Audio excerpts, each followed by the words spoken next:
गोपाळ नावाचा जो समाज आहे, जो अत्यंत मागासलेला आहे आणि जवळपास 15 लाख लोकसंख्या महाराष्ट्रामध्ये गोपाळ समाजाची आहे।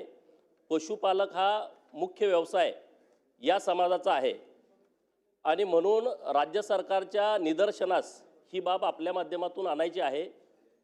नोव्हेंबर महिन्यामध्ये गोपाळ समाजाच्या वतीनं आंदोलन करण्यात आली गेली की इतर समाजाला ज्या पद्धतीनं आर्थिक विकास महामंडळ स्थापन केली तशा पद्धतीचं आर्थिक विकास महामंडळ हे गोपाळ समाजासाठी स्थापन करून गोपाळ समाजातील जे युवक आहेत त्यांच्यासाठी योजना, महिलांच्यासाठी आणि विद्यार्थ्यांच्यासाठी चांगल्या पद्धतीच्या योजना या महामंडळाच्या माध्यमातून आणाव्यात अशी गोपाळ समाजाची मागणी आहे।